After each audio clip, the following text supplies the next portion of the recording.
All right, everybody, this is it. We're back after a brief week off because of New York Comic-Con, which I heard was pretty good for most folks. Sunday Sketchin' is back tonight. We have special guest Vince Hernandez joining us, creator of Syria Underworld Pimp Hustler. Now on Kickstarter, already well-funded, folks. We're going to drop links in here for you. We want you to go check out the campaign. We're going to talk to Vince and let him show off the campaign as well. So we will, in fact, Vince just dropped me the link here. So we're going to put this right out here for you. Boom. There it goes. There's your link. Check it out as we're chatting and drawing and doing all of our stuff tonight. I am Tom Hutchison. What's going on, everybody? It is the 12th episode of Sunday Sketchin'. We've got a full house here, Mr. DeBalfo. Well, we have an almost full house. Oh, we do have a full house. She's here. We're bringing her in first this time. Marissa, what's going on? She made it. You're first on the block tonight. Lucky me. And already showing off the new nails. Oh, these are 2 weeks old. Oh, 2 weeks. Well, we haven't been here for 2 weeks. Yeah. So they're new to you. Yeah, that's correct. That's correct. New to me, Mr. DeBalfo. What's up?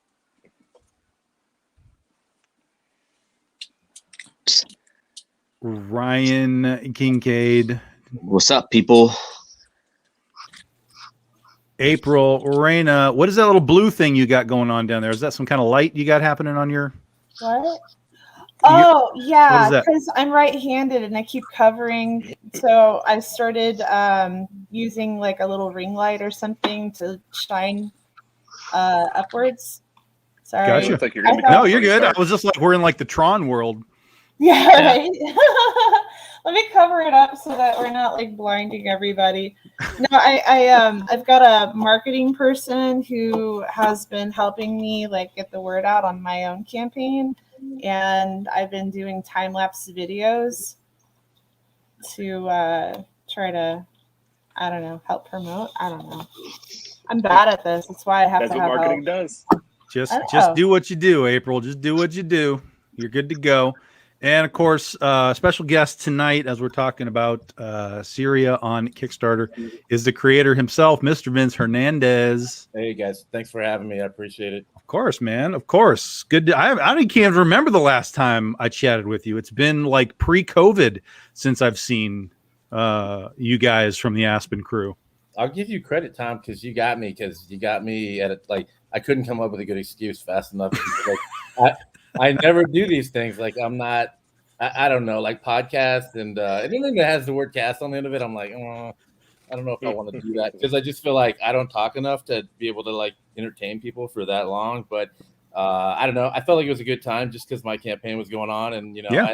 You're right. I hadn't spoken to you in forever, so I'm like, you know what? Me and Tom always have a good back and forth, so I figured why not? And then I saw the rest of the people on here, so I'm like, sweet, that sounds like a fun time. Yeah, we definitely fill the time. It's not just Vince talk to us for 2 hours, so don't worry about that. We'll make it work. Plus, we got 2 years basically of catching up to do here. Isn't that long, really? So yeah, were you guys? Was Aspen at New York? Is that? No, we don't do that show. We get asked that a lot, but we actually, honestly, that's one of the few shows that is just too expensive for us to really take our time because like we don't want to just do like a really small version of our booth there. So we would have to go all out, and then to do that requires like bringing all our staff and everything that entails that. And we're kind of like a West Coast based convention, publisher when it comes to our big booth, because you've seen it, Tom, at Comic-Con. Sure. It's huge. Yep. It's like taking a whole circus, literally, because like we bring all our clowns, everyone we work with, or everybody. I mean that in the best possible way, but you know what I mean. Like we're just like a traveling circus when we go to a con, and just New York just doesn't work well for us. Just to be honest, because a lot of people ask about that show, and a lot of people ask about some of the like Canada shows, like Fan Expo Toronto and stuff like that. And we will go to those, but we'll take like 1 or 2 guests only. So it's like almost like an artist alley style, go in and out. But yeah, for the most part, New York Con is just too expensive. And then honestly, also one where we just, sometimes you're not guaranteed to make back the money that you put into that show, because like when we go to say for instance like Comic-Con or Emerald City, one of those proven shows out here, like we know what we're going to come back with when it comes to like income on our exclusives and stuff. But New York Con, there's so many like different publishers, so many good talented artists, and then you never know what you're going to get from that city year to year. So like this year, you had all this COVID stuff going on, and that clearly sounded like it changed the vibe of the con for people. And I heard like a lot of different creators didn't go to it. So for me, I was like, well, it definitely feels like an off year to go to it, but that could have been a great thing for a lot of, up and coming artists, because then it's like, oh, well, look, all these people that you're usually competing against, half of them aren't there. And it's kind of a sad thing to say, because you never want to say that during a pandemic, but it's also kind of good to clear the board, I think, every once in a while of your competition. In terms of like, I don't mean that in the death way. I mean that in the going to a convention and having different creators there, and a lot chose not to go this year. So it definitely, I think, played a part. And I saw a lot of different creators who were like, oh, I did, I killed it this year for the first time, and I'm like, that's awesome. I wonder how much of that played into that, or was it just people are like hungry to spend money again? All those stimulus checks. I don't know. But that was a big tangent on cons. But yeah, we didn't go to New York Con. And then there was trying to get home. Yeah, you could be like the rest of us that got stuck and stranded and had to figure out new ways to get home. That's the other part of it. It's like, I see all these pictures and I'm like, I got PTSD again, because I'm like, oh, look at all this con stuff coming back. This is all the same cats. It's like you see all the same problems you ran into 2 years ago, and you're like, oh man, I got to get back to all that now. It was kind of nice for a little bit to have recharged everything. Well, I mean, ours was because of the whole Southwest walkout, or I should say ATC weather control. Yeah, get it straight, Ryan. Come on. What's that? Yeah, get it straight. Like, don't lie to the people, right? Mm-hmm. Yeah. Can I cuss on this show? Yes. If you feel like it. I'm not the only one. Well, I just like, are they going to yank me or something? Is something going to happen to me if I? Hell no. Okay. Hell no. Listen, the people that follow me, they know what happens. It's not a problem. No one's reporting us for dropping the F-bombs. I usually cuss about 2 or 3 times before I even realize that I'm doing it. So yeah. You're in fine crowd, fine company. Yes. If you're a kid What's watching up, right Terry? now, you should get to bed. Exactly. Do your homework, kid. Our conversations are normally not tame, so it's okay. We have April. Well, I just came back from Motor City on Saturday. And I wanted to go. Well, I needed to get down there and talk to Dan Mendoza, Bill McKay, and drop some comps off for him. But I was really curious to see, after all these shows that have been going on, like, okay, what is this one going to look like? Because I know what it's looked like in the past. It was much smaller, but damn, if that place wasn't shoulder to shoulder, like packed.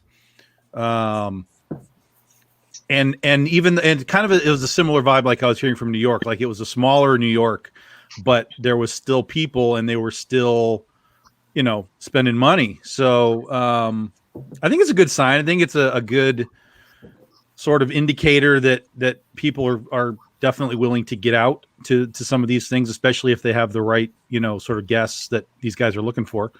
We'll see where it goes. I think it's a good sign for like C2E2 and Emerald City. They should probably be able to, fill the halls pretty well, as long as assuming that they, par down the floor a little bit, and just kind of prepare for a lesser crowd, and that way the show floor is still full. Yeah. I don't know how they're going to do it. I'll be there. I can report, but I'm curious on how they're going to do the show floors and stuff. I am really excited about Chicago. Have you ever been? No. This is also a bucket list con. So Baltimore coming up next weekend is a bucket list one for me, as well as C2E2. I've been wanting to do C2E2 for a couple of years. Dress warm. Yes. Okay. No matter what time of year really warm. Yeah, that window cut right through you. Okay. I mean, it is Chicago in December, so there's a good chance of snow. Oh God, I'm from Illinois, so it really doesn't bother me too much. But I mean, I went to a card show 2-3 years ago in April, and that weekend a freak snowstorm came through. It was the last weekend of April, and it snowed. And it was like 1 or 2 inches of snow, and Southwest was like canceling flights for a whole 24 hours because they had already packed up their snow equipment. I was like, oh shit, really? Okay, that sucks. So I'm walking around Chicago in flip-flops and a hoodie because my dumb ass is living in Arizona at that time. Whatever. So no, we'll make it. I mean, I had to bribe somebody to open up a Starbucks so I could have some coffee. I thought that was weird. That's like me going to Seattle, Emerald City. It never fails that I go up there and I realize, and then when I get there, I'm like, oh yeah, it rains here. And I have like no long sleeve shirts, like nothing. It's shorts and t-shirts, and I'm in Seattle in the rain every freaking time. Yeah. You got to be comfortable. I mean, really. I think I've worn shoes in Houston, like real shoes, like with closed toes, like maybe 5 times in 3 years. 4 of those days may have been during that winter storm when it literally got 15 degrees with like, a 0 degree wind chill. But, whatever. Stupid snow. I left Illinois to get away from that shit. I've only been in the snow once. Aw.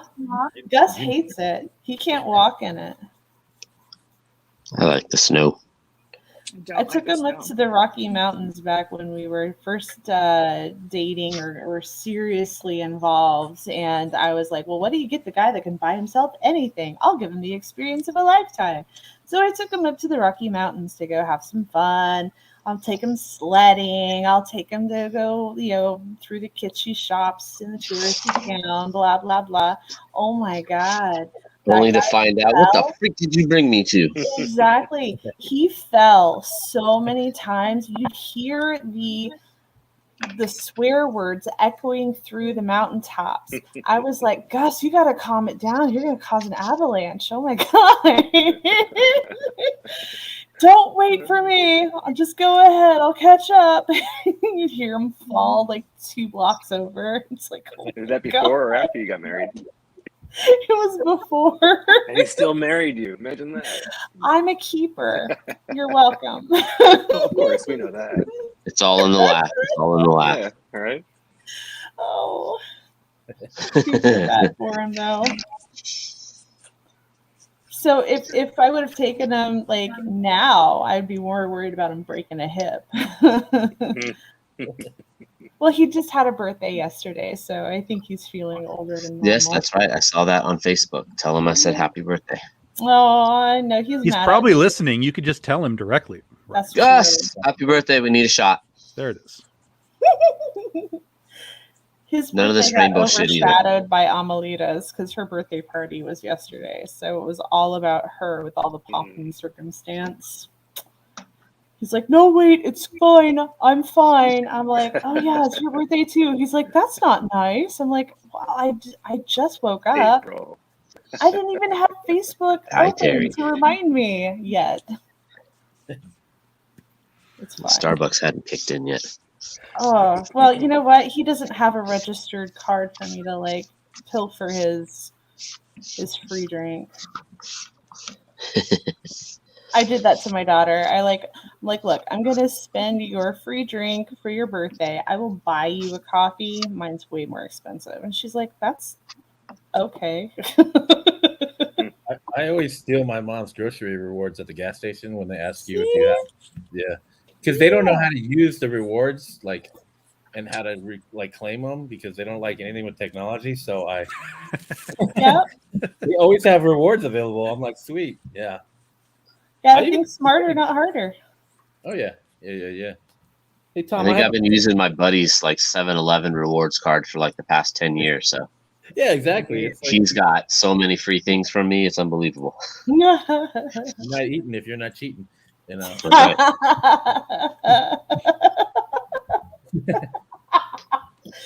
Oh, that's awesome. Yes. There it is. Tom, I have a convention-related question for you because you said you did one. You have a campaign going on right now too, right? Yep. So I always found it like, how do you reconcile like trying to do you get anything out of the cons to help promote your campaigns, and like how do you do it? Because like I find that to be a hard nut to crack. If you have a campaign going on, like I did, I think my first campaign I was at Long Beach Con during it, and I didn't know what I was supposed to do. I'd tell people, "Hey, I got a campaign going on," and they would just be like, "I don't give a fuck," and then just walk away. They didn't say that, but you could see it on their face, you know, or you'd be like, "Oh, here, take a flyer," and everybody just takes those flyers and toss them in their bag and never see them again. But I'm like, do you have any tricks? Do you, a Kickstarter creator, you've done a lot of these, and I'm sure you've done a lot during a con, or any secrets? You're 100% right. 9 times out of 10, anyone at a con isn't going to give two craps about what you're doing online. I get it. It's I understand too. really hard to kind of convert that. So for me, anybody, and again, that's generally anybody that's like coming to your show that doesn't know who you are. If they know who you are, they're probably already engaged in your Kickstarter. So it's trying to get new people engaged in it. And I honestly, I don't even try. I try and sell them on what's on the table, because that's what I can send them home with. And then if they happen to buy something, then it's like, hey, and we're doing a Kickstarter. Make sure you check it out. Blah blah blah.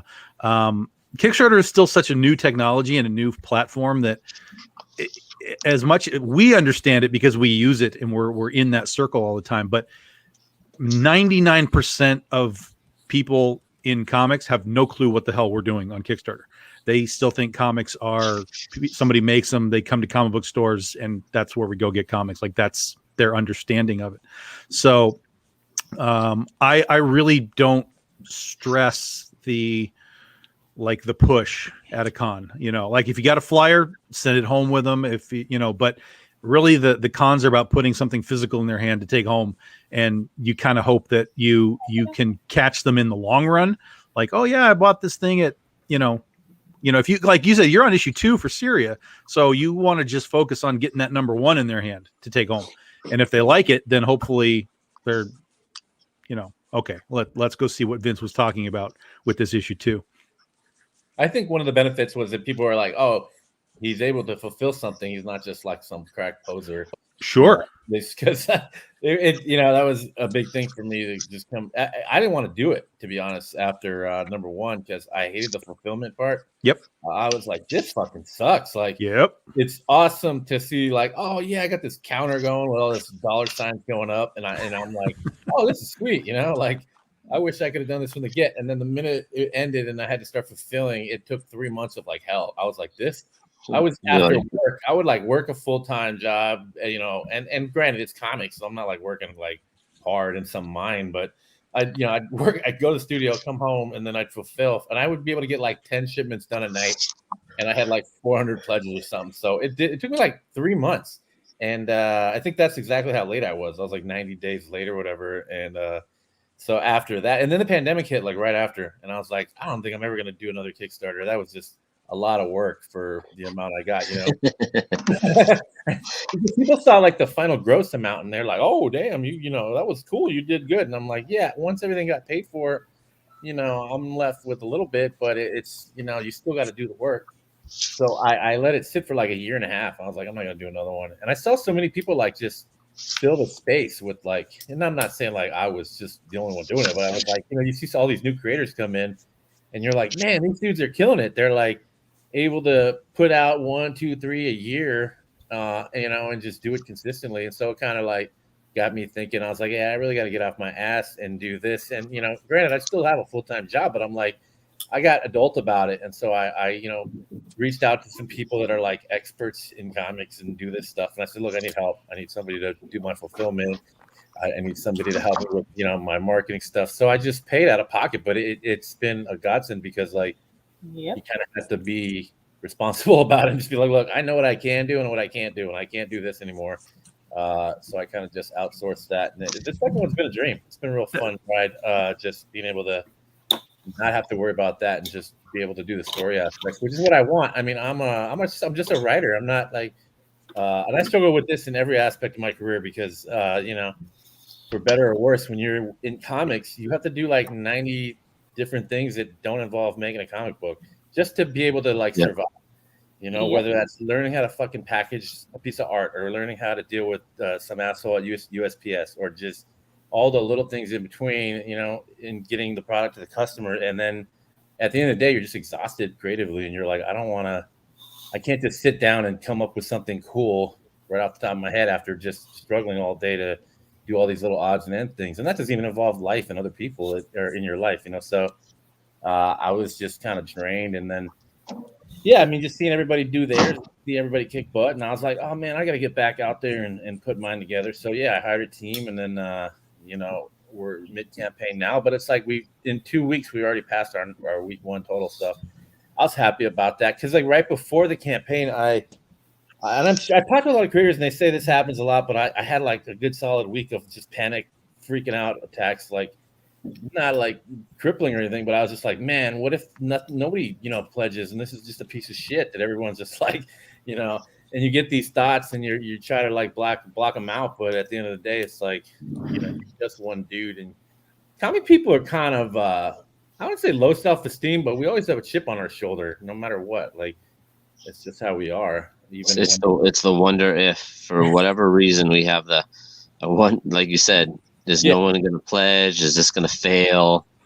Is this going to do this? Anybody going to like it? And I think, artists deal with this a lot too, because obviously more than writers, just because of the nature of everything they do is visual. So it's like, you got to put that out there and just expose yourself with every piece, and a lot of people don't get that. They just, see the piece and they don't see what went into it. And I think the Kickstarter, the whole campaign is a lot like that. So, it was, and my self-esteem issues are also, I would say tied to a lot of my career. I came up with Top Cow in the 90s and people look at Top Cow and Aspen and they look down on that type of art for whatever reason. What?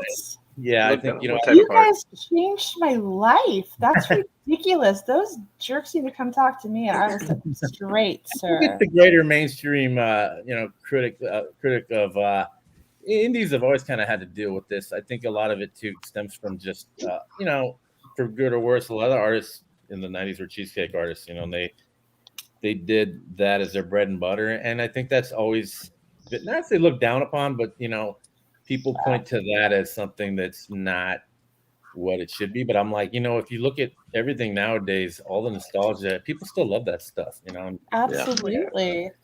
I work it's with a lowest common denominator factor. That's what it is. It's guaranteed to sell. I had accidentally signed up for a women in studies class, and it was like a 400 or 500 level class. I was not at that level, but somehow I stuck in there, and I had to do a 10-page paper of women in media, and I chose to do intelligent concept, creative concepts of women in comics. And so I chose a lot of the Top Cow cast as, representatives of professional women given actual jobs and having to work through the stories. And it actually got me an A. So I was excited. That's awesome. Hell yeah, it was. I mean, when you look at Aspen Matthews as being a underworld biologist, or Sarah Pizzini as a New York cop, these are women in professions. They're not dumb. They're not cheesecake. They're not like, oh, look, my clothes fell off again. No, they're legit. I love that. You guys did a great job. You guys continue to do a great job. Thank you. Hell yeah, dude. Well, the trick is, it's the old thing. It's the judging a book by its cover, which we're literally trained not to do our entire lives. But then, as soon as somebody walks up and sees, Aspen in a bikini, it's like, oh my god!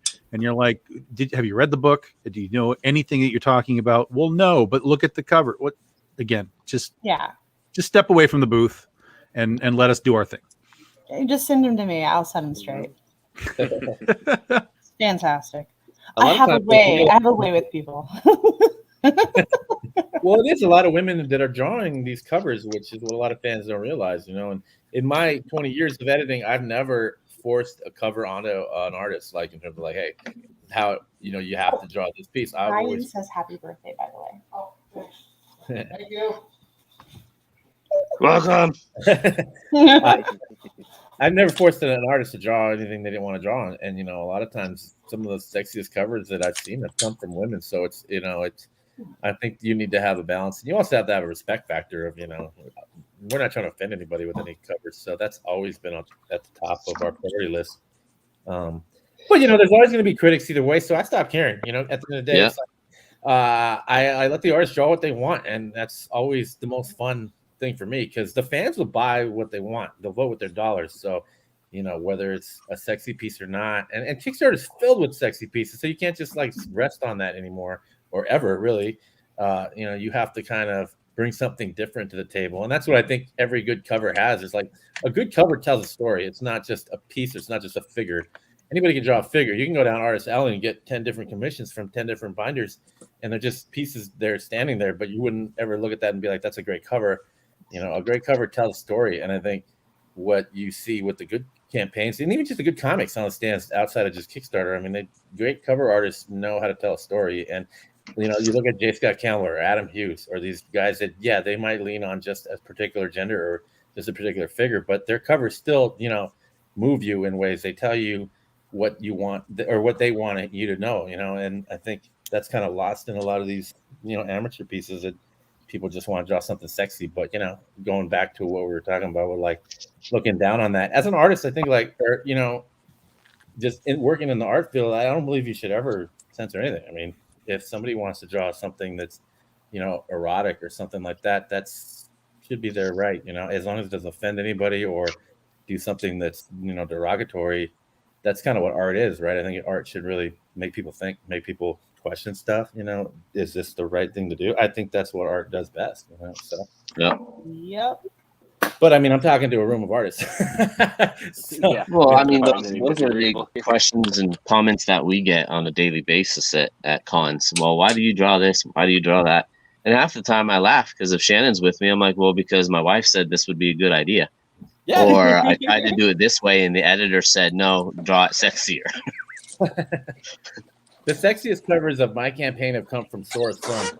And it's funny that people would look at it and be like, oh yeah, you might just have a bunch of dudes drawing hot covers. I'm like, I never told anybody what to draw, but she came and brought it the furthest. And that just goes to show, I think there's a little secret to that in the industry. It's like, there's a lot of women that like the sexy stuff. I mean, that's, and there's nothing wrong with that. I think that's how real life works too. I go out, I meet women out on the streets. And I'm like, they talk about sex more than men. So, I mean, it seems like that should apply more in the comic world too. But we look at it, through the objectification lens. But you got to be adult enough, I think, at some point to just, figure out the art from the artist and what the intent of the artist is, and if they're going to do something that's going to offend you or not. But I think that should be up to the fan to decide always. Tom. Yeah. I don't mean, I don't mean to keep hitting you with questions, but I figured I'd break up a comic talk with another pop culture thing. Did you see the new Batman trailer? Oh, here we go. We're going to do it. Let's do it. Oh, my God. Oh, here we go. Yeah, I saw that dumpster pile of shit. Here we go. Let's start this. Lay it on me. This is the fun part of the night. Let's bring it on. Listen. Bring it on. Number one, Robert Pattinson looks terrible in that cowl. It looks terrible. Number two, the movie just looks like it's a shoot off from whatever Nolan was doing. Like, there's nothing new to me in this outside of the Batmobile is back to being a car, not some weird geographic shape that the Tumblr thing was. Nothing about it was attractive to me in the slightest. Ever since it was announced, I didn't want it. Ever since Pattinson was announced, I didn't want it. Ever since I've seen pictures and images of the car, I didn't want it. I'm Batmaned out, to be quite honest. I don't know how we keep rebooting Batman again and again and again and again, and it's really not ever Nolan obviously did what he did, and it was different from the Burton and the Clooney Batman. He kind of brought Batman back to be cool again, but I'm not seeing anything new with Batman, and everybody freaking out over it. I don't get it. I like Colin Farrell. He'll probably be great as, what is he, the Penguin? But there's nothing about it that makes me want to go to the theater. Like, absolutely nothing.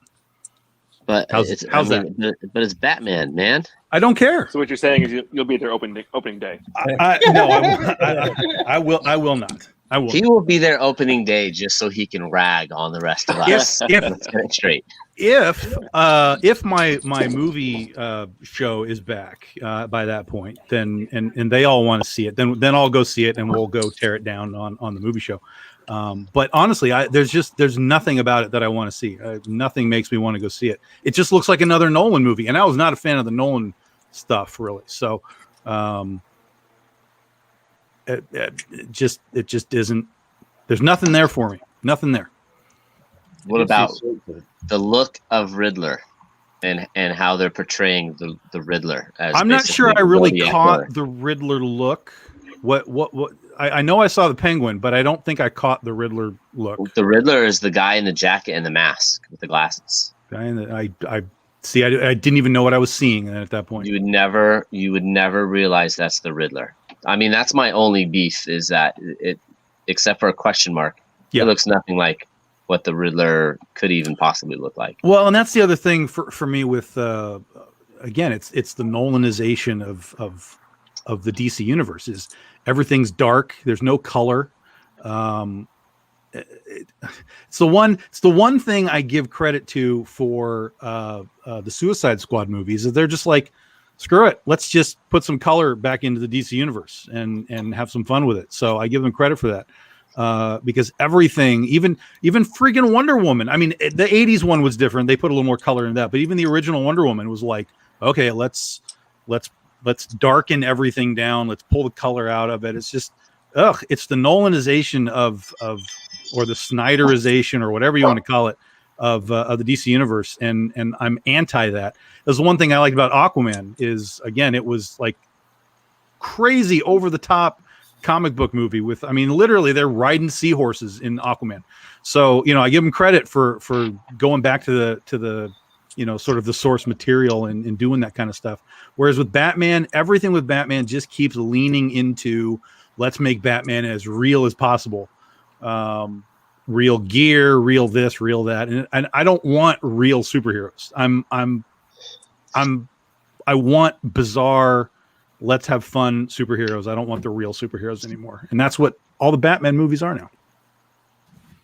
I always thought it'd be cool if they could capture the animated series in a live action format and just do it more noir. Do it like, you remember that Dick Tracy movie back in the day with Warren Beatty? Yeah. Super cheesy. And I So I always thought they had something there that they never quite captured. But it could have been cool, and it wasn't, and it was terrible. And I hated it.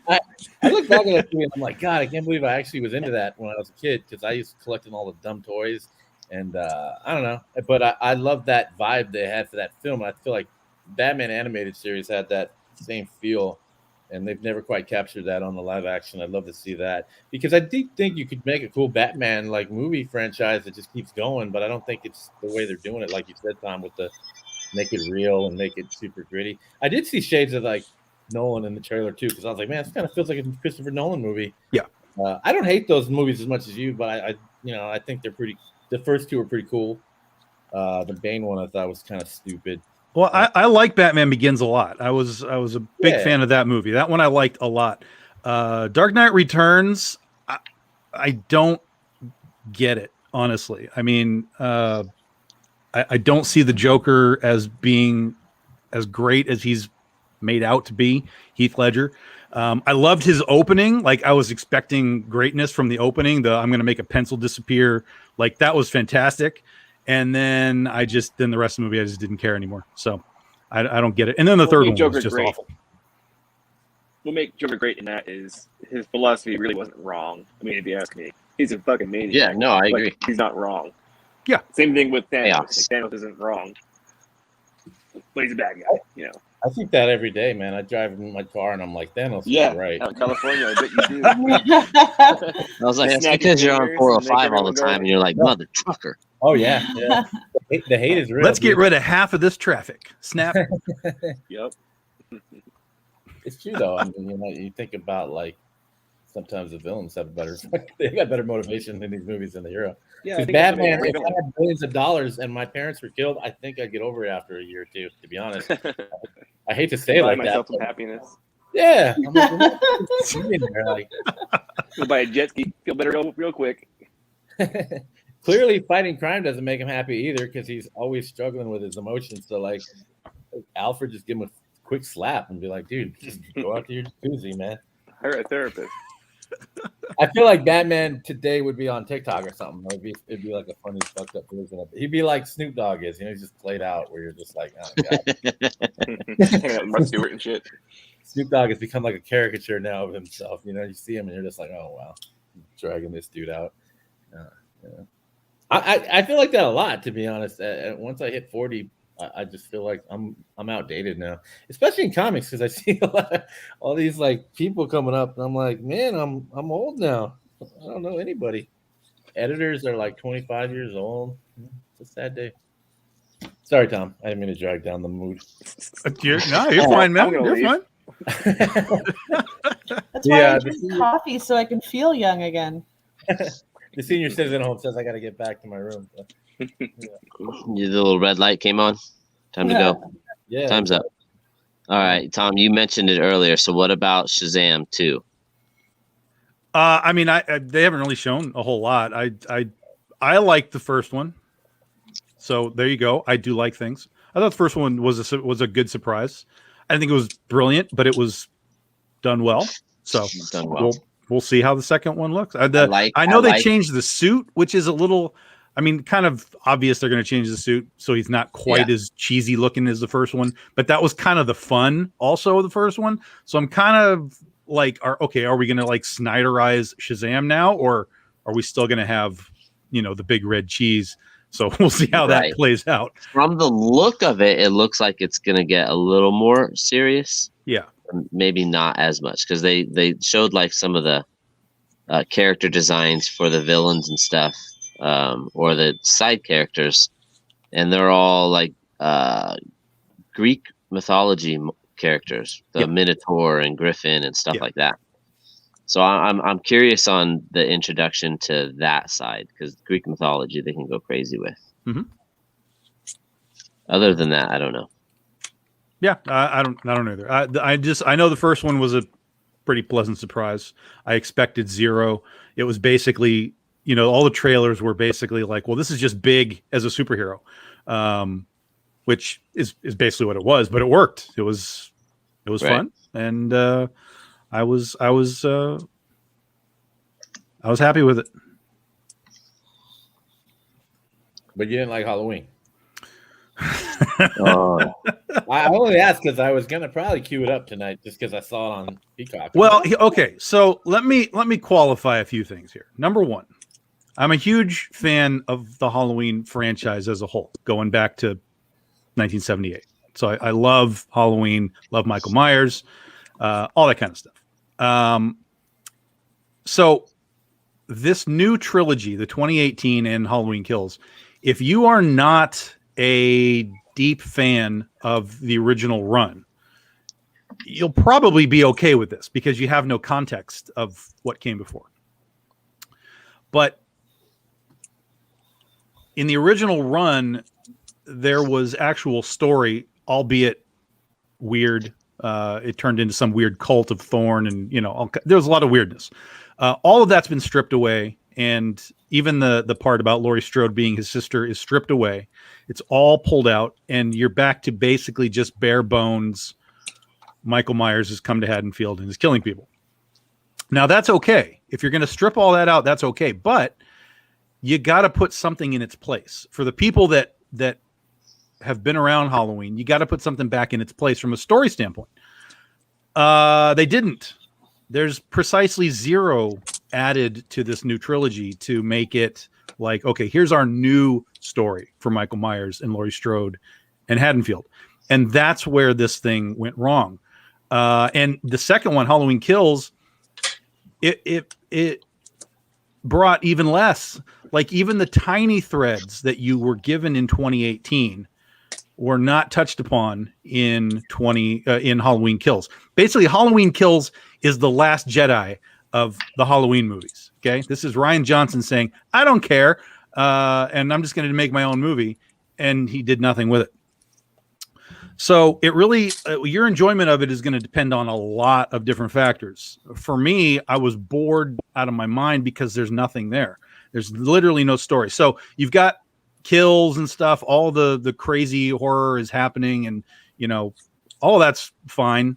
But if you're sitting there as a 40-year fan of the franchise, there's no story. There's literally nothing there. And the 2018 one, not only did they strip away all of the original stuff, they then just aped H2O, where Laurie's hiding out from Michael, and So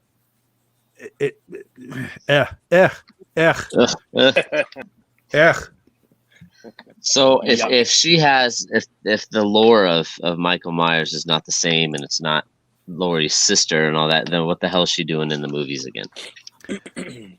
We don't know. We don't know. So right now, here's how it stands. In the original movie, before we learn that she's his sister, Michael comes back to Haddonfield, goes back to his house, apparently just to hang out with his sister's grave marker. And Laurie shows up at the house, drops keys off under the mat, and Michael apparently doesn't like that and goes after them. Like, that's literally the story. Well, okay. Yeah, and that's it. I would think that too. I know, right? Get away from my house. I'm going to kill you. It's literally the get off my lawn of horror movies, right? Yes. Yeah. And so now with the new sort of reboot retcon, we're in that same position. It's like, okay, 40 years ago, Laurie dropped off some keys at the Myers house, and Michael's been pissed off ever since. Like, that's our story. I'm like, this is a story. People for less. There's nothing there. Well, maybe it's a better story than I thought then.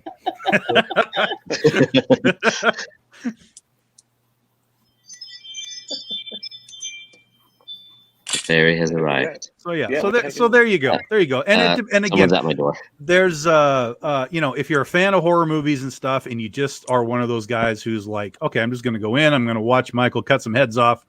It's a good time. Then you'll be fine as well. But all of it seemed very forced. The dialogue is terrible. Vince, you'll go in and you'll start cringing at the dialogue. It's basically a drinking game. What is that, a writer joke? Take a shot every time they say 40 years ago, or when I was a kid, or evil dies tonight. You will die of alcohol poisoning before the movie ends. Mike, mission. Challenge accepted, DeBalfo. Yep, we're doing it. I will never do another drinking game like that. We are actually watching all the Halloweens. I decided to do that kind of game. Like, every time there was like a gushing of blood with Ninja Scroll, I thought I was going to die. Oh my god! Holy shit! I know. I will never do it again. Oh god, I'm getting a flashback. We should take a moment to appreciate Ninja Scroll right now as a group. Yes, that was a great movie. Just not a God, drinking so game cool. movie. No, just know how you were playing it. Jesus Christ! I know. See, I'm not smart. My lameness is my superpower. I'm not. That's how I learn. April's the only person that constantly on the show says how not smart she is. Well, I have moments, and I just don't want anybody to suffer like I Well, do. she's so smart. She knows how smart she is not. Yes. I think that's admirable. I think a lot of people assume they're smart. So if somebody's like, I'm not smart, that's like, hey. They know what's up. She's doing is warning the rest of us. That is exactly right. Don't listen to me. If we're going to do something, don't count me in as a vote. Well, I will watch you guys act a fool. Hell, if you need me to record it, I'll hold it. I'll hold the recorder and make sure you don't, die. Yeah. Have you guys seen the new Chucky? No. No, not yet. The TV show you're talking about? Yeah. No. Oh, you're gonna hate it, Tom. I hate Chucky, so I'm not even in on that. Chucky. Oh, wow. I hate Chucky. The only Chucky movie that I like is Bride of Chucky. That's it. And I can't watch Chucky otherwise. The whole any of the like horror movies with like dolls or little tiny like leprechauns or whatever. I can't. In my mind I'm like, dude, I'm just gonna kick that in the face. There's nothing about it that gets me. So I'd love to see you at one of those amusement park Halloween type. Like you're just like, nope, I'm not buying it. Sorry, moving on. That's great. I am right there with you.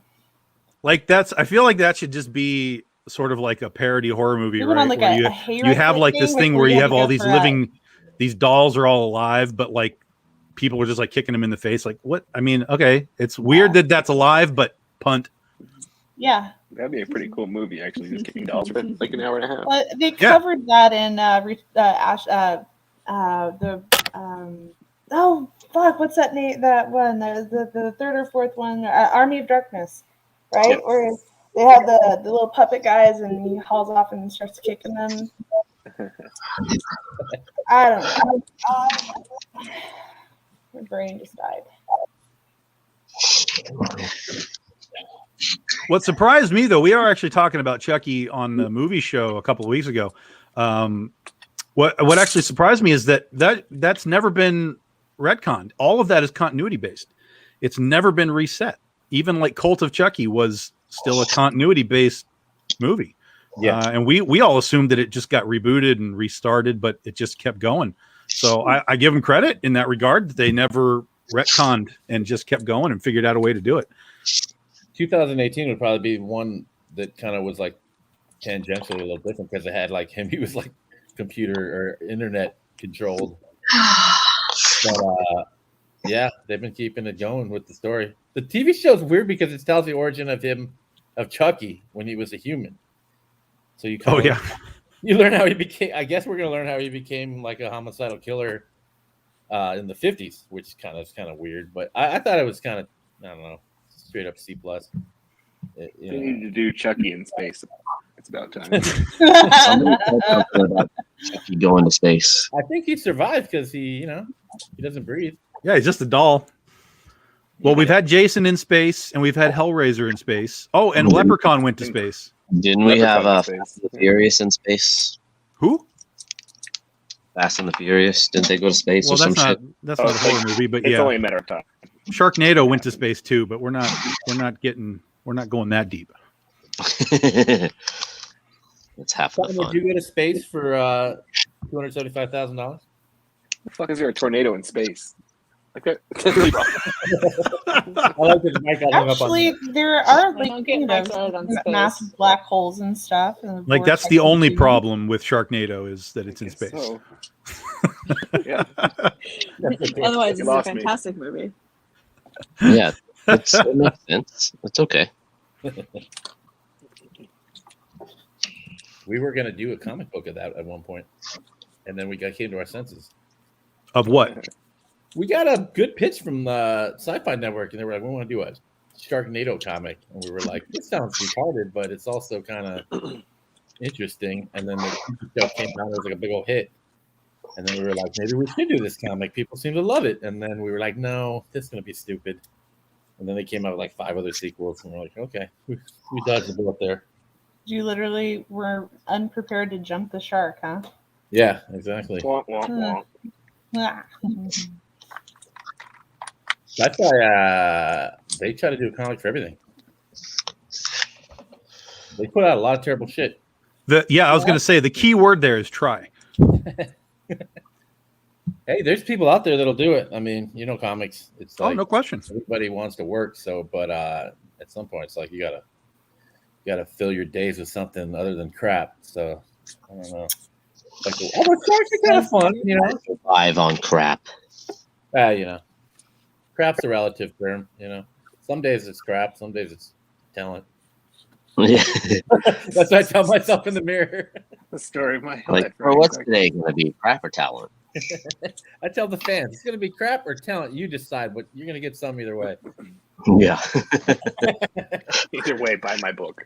Yeah, you're getting the book no matter what. You might not like it. You're going to get it. Nothing else. You're paying for postage. I'm going to bill you.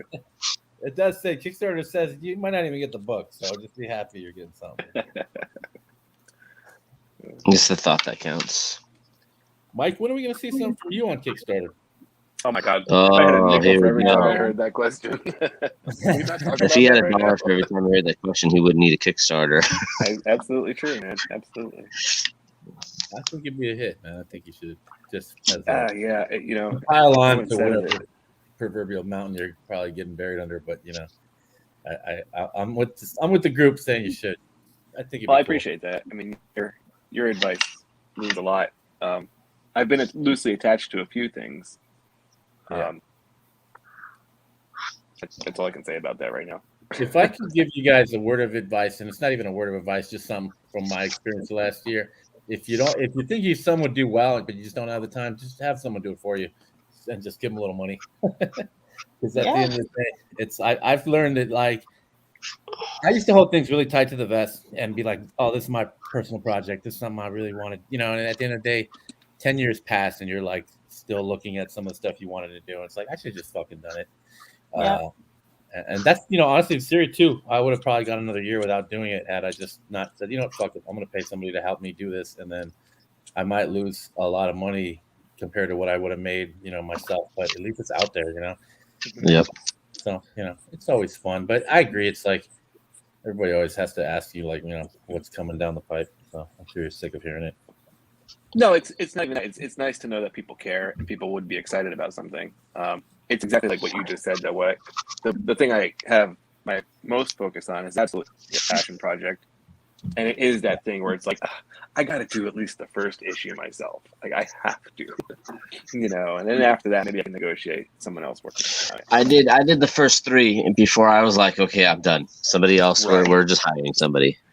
Yeah. I can see that definitely being the case over here too. But it's the ego. It really is just that ego of like doing the first one just to say, this is how it should You look. did it. Yeah, right. Yeah. I don't even think that's ego. You know, you look at like, and that's a terrible example because he's a terrible human, but like Rob Liefeld, he did like that extreme comic. It was like Brigade or something, Kickstarter, and he didn't even draw it himself. And you could just see on the fans' comments, they were just like, this sucks. I thought you were going to be the guy drawing it. Yeah, right. And it's like, I think comics is different than other mediums because you do attach the creator to the work most times. Yep. Even, you know, when I grew up, I followed the artist. I never really followed the books so much. I didn't even follow the writer. I shouldn't say that as a writer, but I'm like, you know, I was like, oh, that's the new McFarlane, or that's going to be the new Jim Lee stuff. You know, and to me, it's like, I didn't even care what the story was half the time. I just wanted that guy, his next thing. And it is true. It's like, yo, if you're going to come, you better come correct, at least on the first one. And then, yeah, as you go on, I think too, it's like, oh, as you've done your second or third, people are like, they expect you to be like, hey, look, you got to have some help. Especially if you start falling behind, they want the next issue. Yeah. Well, yeah, especially if it's a hit, man. People are at that point like, hey, when's the next one? I know we just got this one, but when's the next one? Absolutely. Because I'm with Vince. Like, growing up, I followed artists. It wasn't until my 20s that I started like reading the comics I collected over the years. I would just study the crap out of the artwork. I still do that. Me too. I still buy comics for artwork, so guys. But you know, I do eventually read them for now. But you know, it's just the nature of what I do. I have to study the artwork. Otherwise, you fall stagnant. I think people have still done that to this day. I think that's why people like Kickstarters too, because they're like, you can just buy the art from the cover or the cover of the artist you like, you know. Yep. And you don't have to walk to a comic book store anymore. And I hate to say that because there might be some retailers listening, but man, it still kind of sucks going to a comic book store. It's better to just order online nowadays. I don't know. I feel like I probably shouldn't say that. We don't have that many good ones out here in Los Angeles. So. Yeah. Well, I mean, a part of it, especially during the pandemic, it was hard to go to a comic book store because they were all falling. Yeah. Mm-hmm. That, or they only carry, you know, like a lot out here, they only carry, you know, the big 3 and certain indies, and that's it. They're like, oh, we don't carry this, we don't carry that. There's one shop that like carries, very few Aspen, very few Zenoscope, and all this. And I'm like, seriously, that stuff sells majorly. And they're like, yeah, we don't have the readers for it here, so no one has it on their pull list. We don't order it. Oh, I've been at comic book shops where I was at the store and they get somebody walk in and ask for it, and they'd be like, "No, we don't carry it." And I'm like, "You just asked for it. That's somebody asking for it, bro." And they're just like, "Nah." But see, these retailers, they make up their mind already. They think they know what sells, what doesn't, and that's always been a big problem with the direct market. Is you got this small group of people dictating what sells for everyone else. And I think nowadays that's been wiped away. So you get a lot of these people now, they don't even walk into a comic book store because they're getting all their books online or through people directly. Ryan, I'm sure you sound a lot direct people. Then you got like these lives now on Facebook, which are cool. You know. Yeah, I'm guilty too. Take it over. It's still more fun to go to a comic book store. I mean, I do it just because I enjoy the experience of going to the comic book store. I didn't grow up with comic book stores. So, it's fun to dig through the boxes too. What's that? It's fun to dig through the boxes. I always get. Oh my god! Yes, absolutely. I like to just see and just buy different cool covers for real cheap. Yeah, I love the hunt. That's what keeps me going. See, I miss being able to do that at Comic-Con. Like, I would be in hog heaven in the dollar bins. It was fantastic. Absolutely. I used to be such a dick at cons because I'd be digging through the dollar bins and somebody would always walk up to you like, "Hey man, what's going on, dude?" I'm like, "Nothing, man. I'm shopping over here. Get out of my face." Yeah. Get out of my space. It's like bothering somebody while they're shopping for porn. It's like, don't talk to me right now. This is my time. I got 10 minutes before I got to get back to this booth, so I don't want to. Exactly. You, man. I got when I was at Motor City, I was digging through dollar bins, and the guy who had the booth or who was helping run the booth, I was wearing my Doing It Doggy Style t-shirt, and he was like, "Oh yeah, I know who you are, man. I'll give you a break." I was like, "Oh, okay, cool. I mean, they're only $1, but that's fine. I'll take an extra discount." You used to work out of a comic shop, right, at Jesse's? Oh yeah. So you got the full experience, huh? Oh, totally. Even in the '90s, I was working at a comic shop at the heyday of everything, the advent of Image and all of that. I've been at every level of this industry, one way or another. So yeah. I was such a little bitch the first time I went to Jesse James' store because I had never been to Phoenix before in my life, and I must have went. There was like a heat wave or something, like a record heat wave, and I stepped out of the car and I felt like I was on fucking Mars, dude. I was like, where am I? It's like the heat, everything got sucked out of my body, like all moisture, and they must have thought I was such a pussy because I was just like I couldn't stop talking about it. I was like, I can't believe how hot it is out here. How do you guys live like this? And he's like, Jesse, he's like, oh, it's fine, whatever. And I'm like, man. And I think back to that because I've been there a lot now since. But yeah, that first time. No, I remember that signing. Yeah. Yeah, you did that exclusive for his store. And every time I go to Phoenix, I hide at DeBalfo's house. Right. And I love Phoenix. I really do love that city. I've kind of I've been there so many times now since, and it's a badass town. I think. Only at night. Only at night. I really don't get it. Let's stay inside until the sun goes down. Then let's go out. Yes. Yeah, but then you got all the shit trying to kill you outside at that point. It's like, absolutely. Man. Well, it tries to kill you during the day too. So I don't know what you're talking about. You just can't see at night. That's all. There's that. But you get first Fridays or third Fridays. You get downtown Mesa. You get the ASU crowd there on Mill. Like there's a lot of activity to do once the sun goes down. It's just that you gotta first Friday. I managed to go. I had a piece of art that got displayed at ASU. And so I did manage to go one time, and it was really awesome. But I never got to do a full-on exhibit at one of the smaller walkthroughs. I always wanted to, but never made it. I just kind of want to walk around and experience it. That's all. Yeah, I highly recommend. It's very cool. One of these days. Mike, we'll go one day. One of these days. Mm-hmm. You guys all draw mostly at night? Hmm? Do you guys all draw mostly what? at night? Yeah. I used to. No, I- I'm Yeah. up at like 6:30, 7 in the morning. Well, I still do I'm that. different But crazy. Yeah, we're staying I at mean, Ryan's that's house. We're good to playing at know. Comic-Con.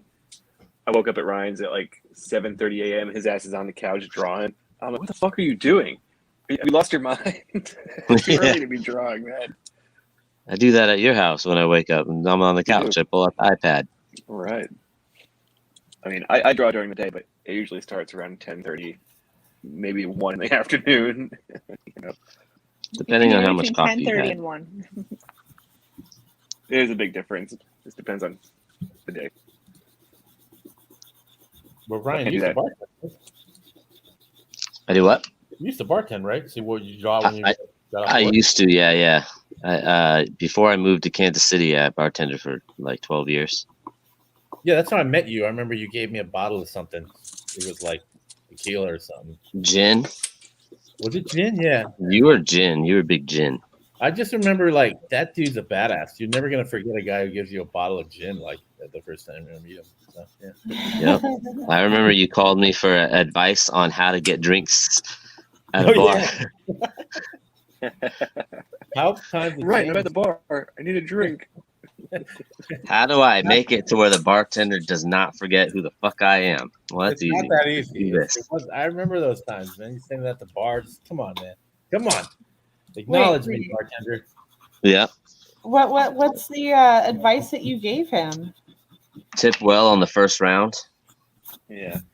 That's right. Always, if you always tip That well all on the changed? first set of drinks, no matter what you get, the bartender is going to remember you. Because we Oh. deal with so many people that don't. That when the people that do, you're like, oh, remember that guy. And they tell the other people, like, hey, you know, if you see that guy, grab him. Because even if you just tip normally after that, you already hooked him up on the first go round. Oh, okay. That's pretty I had a sound Jack and advice. Coke in New York this year. It cost me $20. I gave the guy like $2. Fuck that. Well, I mean, it's New York. Dude, it was unreal. New York got me every which way they could get me this year. So, you know, screw them. Right. Yeah, pretty much. Oh my god, I don't want to talk about it. Wow, Strong. all of you, huh? Oh fuck yeah. Well, it wasn't New York's fault, but, you know, getting stuck there for an extra day. It very much became Escape from New York. Yeah, Yeah. for a lot of people. I was looking at a It lot of was- posts and everybody was like, well, yep, I'm stuck here too. So let's see how I can get home. So what was the end result with that? Did you just rent a car or what? I booked a different airline. Oh. I just straight up screw Southwest and booked a whole new ticket. Got it. Because Southwest was the only airline that was, you know, affected by these weather problems and air traffic controller problems. Oh. I kept looking at other airline Yeah, tickets what and a they were still lame for sale. excuse. So yeah, they're sticking to it. What a fucking stupid excuse, dude. Like, can't believe it. I can't believe this is Well, happening. yeah, It's that like the and it whole was thing I funny was saying because fucking all weekend. I called when I called to get reimbursed for stuff and cancel the ticket because I couldn't even get a hold of them to cancel my ticket that they rebooked me for.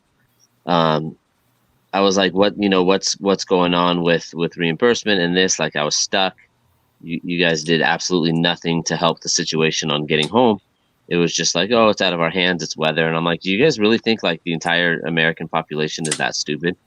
Like, I'm in Kansas City and the weather was fine. And we fly all the time in, you know, freaking snowstorms. And they're like, oh, and air traffic control. I'm like, okay, well, air traffic control runs all airlines, not just fucking yours. So, like, try again. I'm like, I know it's not the customer service agent's fault, but I'm like, why? Just tell people the truth, and you'll probably get more like, okay, I understand. Like, pilots were walking out because they didn't want to do the vaccine, and you guys were making them. So, okay, I get it. That's weird though, because I mean, it's supposed to be like enforced federally, right? If any company that has more than 100 employees is required to have it be required. I think they're trying for that, but it's not really working out when half of your staff decides to say go fuck off and we're out. Because basically that's what happened is the Southwest pilots and some of the air traffic control areas, they stood their ground. They didn't want it, so they just didn't come to work that day, and they saw what happened and changed their tune. They're like, okay, well, never mind. Like, we're not going to enforce it. Like, if you get it, you get it. If you don't, we're not going to fire you. Interesting. Healthcare workers are getting treated much differently.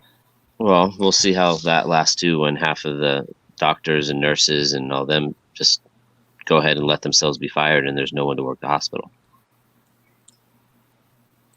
Because that's essentially what's going to happen next. So I'll do it. What's that? I loved it. I'll be the doctor. Right. Like I played doctor back in the day. Does that work? If it comes to Dr. that, Hernandez. I will switch people. Yeah, I can't say I know what I'm doing, but I will do something. But I will be here.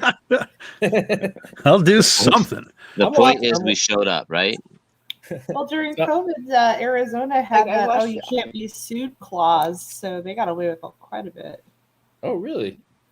I said that way too, like happy. Oh, really? Yeah, I'm going to Arizona. I'm going to Arizona. Well, you are in Arizona, so. I'm in California. Oh, I'm sorry. I thought that was Mike. No, sorry.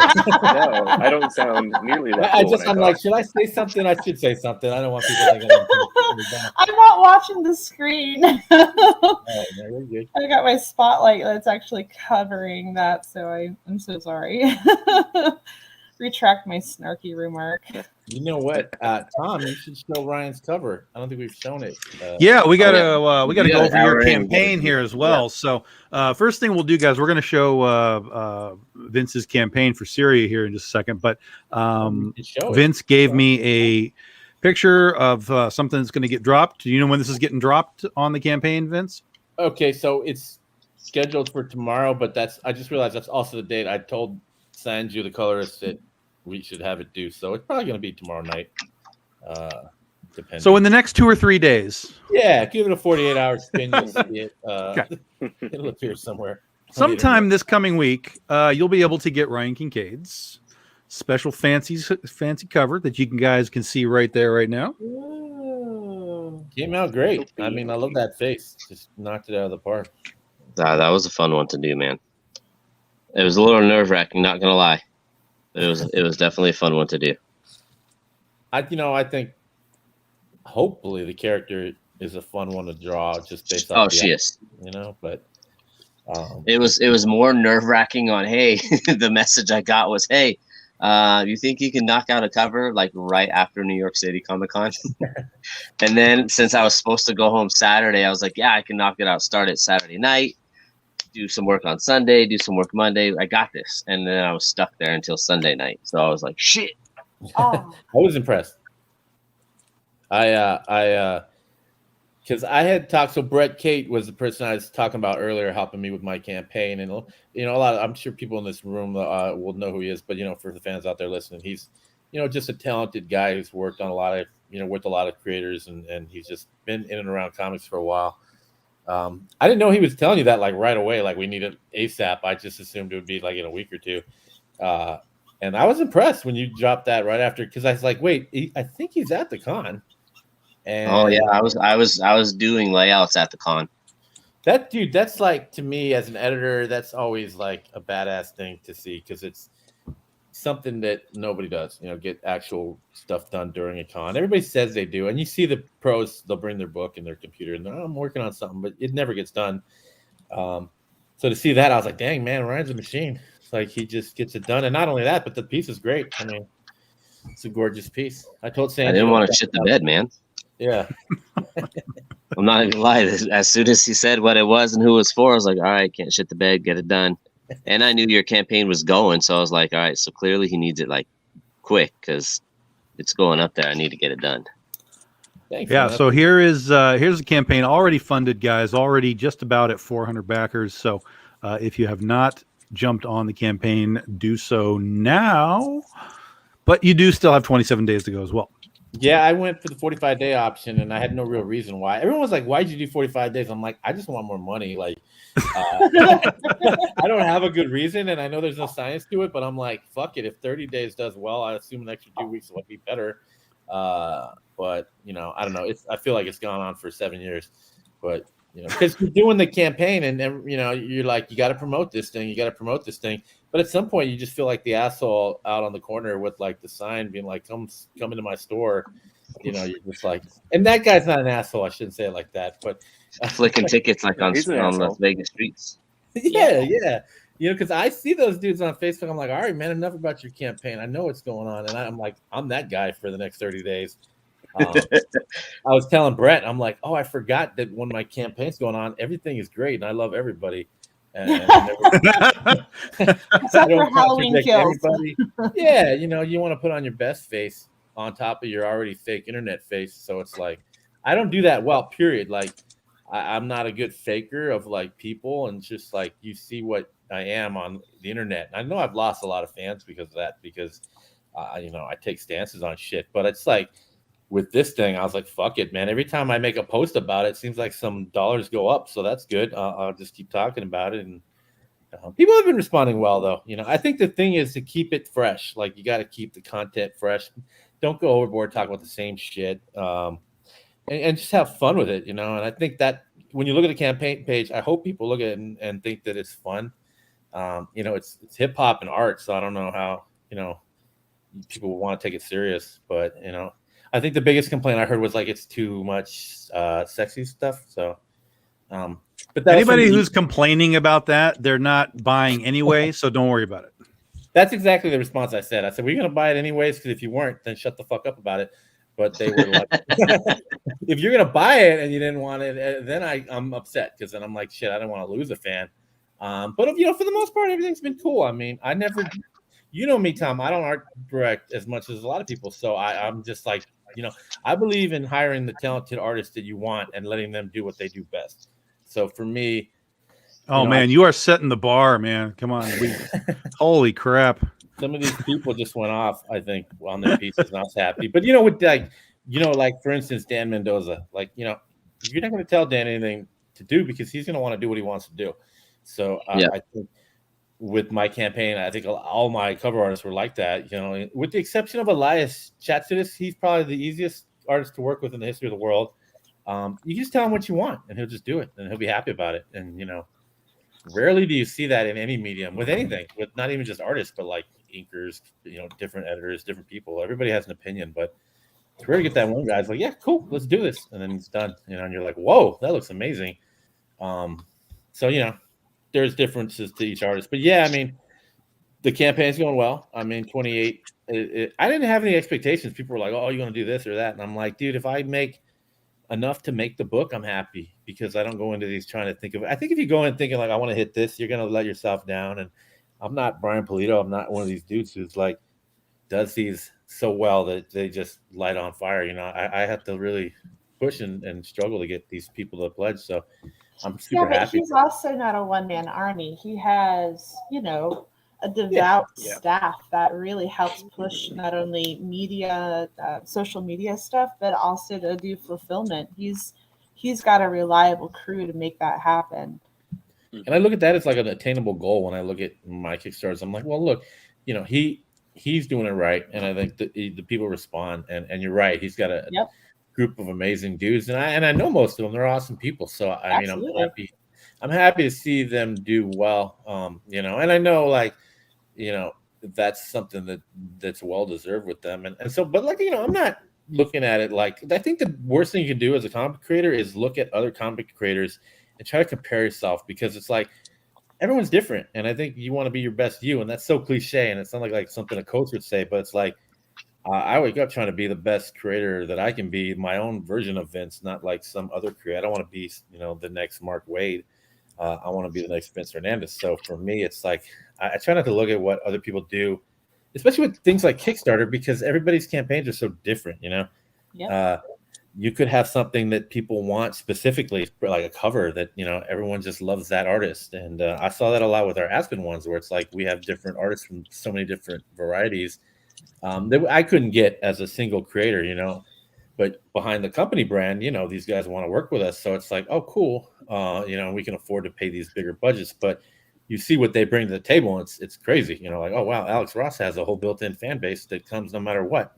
And so that's fun to see. And I think with Kickstarter, that's why you really can't compare different ones, because they're all so different. That'll drive you nuts. Yeah. I always let's scroll through here, Vince, and you can talk about what we're looking at and tell people about the book, what it is, all that kind of good stuff. So what is this book? We're on issue 2 now. So give us the pitch for Syria. So the quick log line I always tell people is it's 8 Mile in Hell. It's basically a rapper, a series of rappers. She's trying to make it in hell, but the thing is, you can't really do anything in hell in terms of like offering hope or any kind of optimism. So she runs into a lot of friction really quickly trying to be this rapper. And she basically, in issue 1, ends up killing the wrong people. In the story, there's these, let's say villains. They're called the Lords, and they're basically warlords of different parts of the city in hell, in the underworld. And she ends up killing one of them, not by accident, but to free her friends. And along the way, she kind of learned that, hope is outlawed in hell. So you can't just go around offering people optimism. And it's the thing with my story is it's a reflection on the real world. So, we talk about hell, but I think, hell is kind of a state of mind. It's what people want it to be because they're afraid, they want to have something to cling on to in the afterlife. And that's fine. I get that. But it's, in my story, it's more of just a statement piece on what hell is, because we never really talk about it. How are they in hell and how does this work? But when you read the story, you see a lot of similarities between our world and hell, and that's on purpose. So as you read it, she comes to find out, like, you can't have this optimism in hell. So that's basically her thing in issue 2. She's on the run now from all these people that run hell. They're all trying to kill her. So it's kind of like issue 2 to me is like my John Wick 3. It's basically she's running for her life. With this story, I wanted to have fun with it. I love, like, growing up, I love like TMNT and things like that, where every episode you see new villains, fun, kind of just crazy characters and things that you wouldn't see in your regular real world. So, when you see the inside pages, I mean, every character has crazy looks. They're very fun and unique, and it's hell. So, we're having fun with it. That's the basic concept to the story. And I think, more on the personal level, it's just something that I want to do for a while. You could see as you're scrolling down, I had Joe Benitez do the character designs back in the day. And, he was awesome about it. Kind of something I could just reveal here is, he never even charged me for anything. He did this totally free. He just wanted to do it. And I thought that was the coolest thing ever. It was something that, I don't know if he even wants me revealing that or not. But to me, that was. I'll shoot him a message tonight. I never want to talk about personal finance stuff, but, I thought that was such a gesture of, like, and Ryan, to be honest, has done it as well in the past. But again, I don't want to get too deep on people's finances, but it meant a lot to me, because it was like, hey, man, I believe in the project beyond just like what's in it for me. And that was really cool that he did it. And you can see the design is awesome. I got really lucky, because I don't think he would probably do it nowadays. Not because he doesn't like me or anything, just because of, his book is doing so well, and I bet he has no time on his hands. So just one of those things where I look back and I'm like, wow, that's pretty cool that I managed to get that out of him before this project launched. And everything with Syria has been rushed. I won't lie. Like, the first issue was one of those, you need to get off your ass and just do a Kickstarter type deals. So I kind of just, I put together in a month, basically the concept, and then it took another month to get all the covers. And then number 2 was rushed as well. I mean, honestly, I'll be honest, like, after number 1 and after the fulfillment, I kind of went into like, I don't want to do this again. And I don't even know if I want to work in comics again, because this is such an effort. And I was just in a bad place in 2019. It wasn't like now where I just feel like, I have a little more direction with my writing career. Back then with the pandemic and stuff, I was just like, I don't know what I want to do.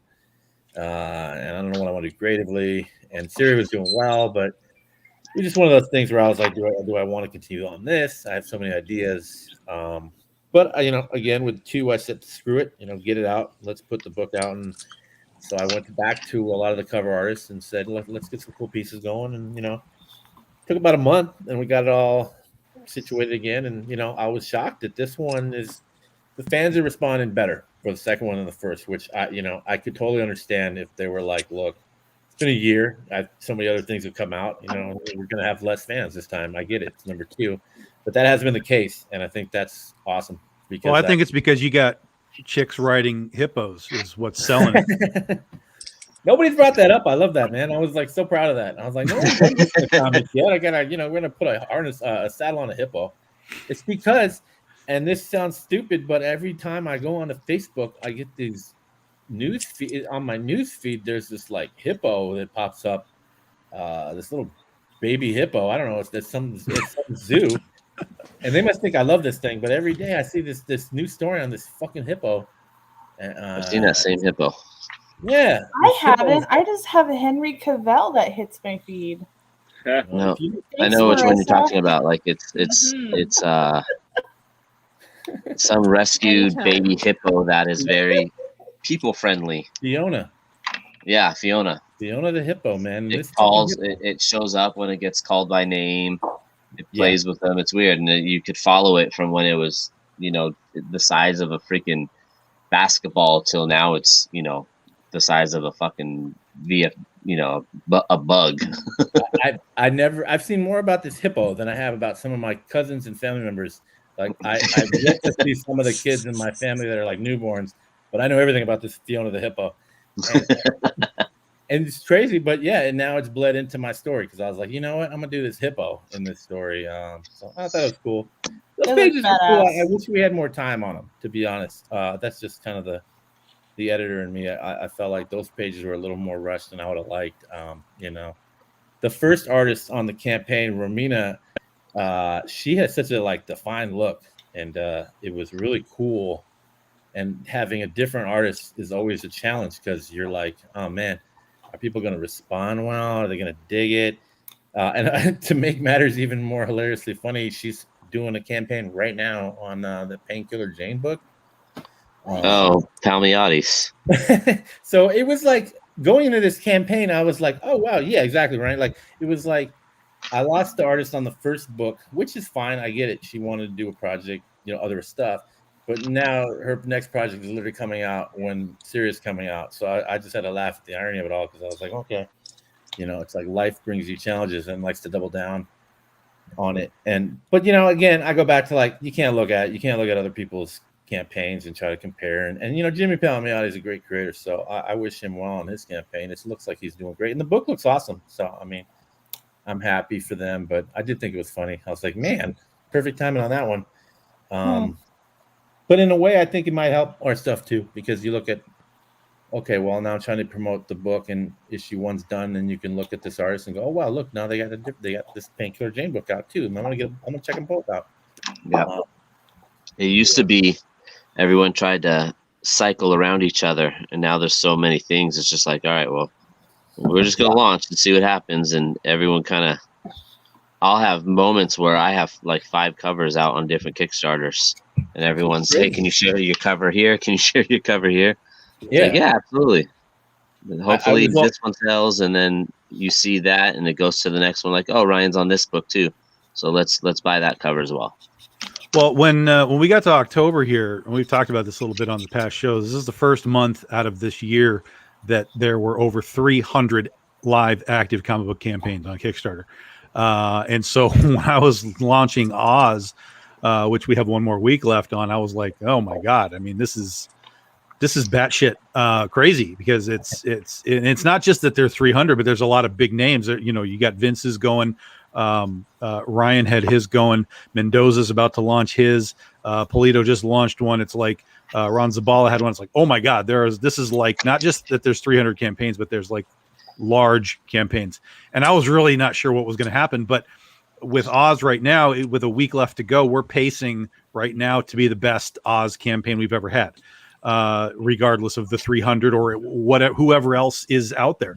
So it just kind of comes back to the notion that yes, there's competition, because obviously if one person likes Vince's stuff and Polito's stuff and my stuff, they might have to decide somewhat as far as a budget, but I'm not seeing any sort of dramatic reduction for any of us, even though we're running at the same time. Yeah, I was. That's one thing I did look at, because I rarely stupidly pay attention to the Kickstarter as it's running, like who's backing out, who's doing this. Yeah. But I did this time look to see when other people launched theirs. Like, did I lose backers due to whoever opening up a campaign? And I didn't really have any. Excuse me. People back out like day of launch or anything. I barely had anyone back out this time. So let's run through your covers here, Vince. Tell us who's doing them and give us the spiel. All right, so you're looking at the A cover right now. That's Donnie Charan. We've gone through 18 different versions of this cover, I feel like. And I think he's still not happy with it. This is one of the examples of we were rushed, I think, just because of the fact that, and this is going to sound crazy, but Donnie was one of the last people I actually had commit to the project before we went live, because sometimes finding the interior artist is the easiest part. So I was like, I'll just wait. I know I'm going to be able to find somebody for that. And so I did. But that kind of led to the cover being the last thing we did. And in hindsight, I would have not done that again, because it's a really important. That's the A cover. It's the one that everyone sees. I like it. But again, there's things that, looking closer, I would change, and we are going to change. I think there's a smoking mic version that the pledges are going to get. So just things like that, where it's just a little more refined, a little more cool. I mean, we had a yellow background at one point. We had a purple background at one point. Her hair was blonder at one point for some reason. And, Donnie is an awesome artist, because he really thinks everything out beyond just whatever you tell him. So, he wanted just all these different versions for whatever, the campaign called for. And this is what we settled in on, and it's because the logo pops the best on the green background with the, halo effect around with the black corners, and we'll probably tinker with that a little more.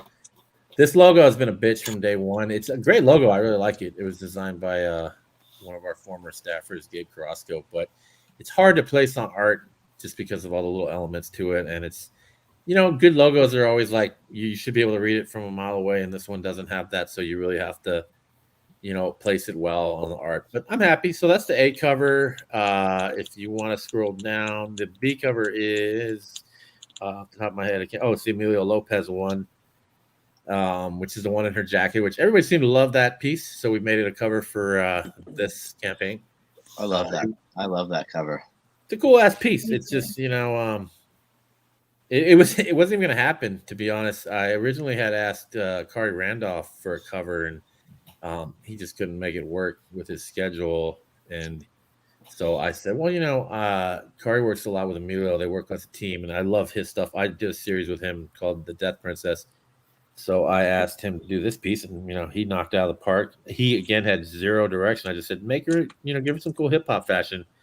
And that's what a New York guy will do. So he did that, and that's, I guess, his idea of New York fashion. I think it's super cool. And so that's the B cover. We did a sketch cover. And we did a remark one, if you scroll down, with the Sora Sung art. Yeah.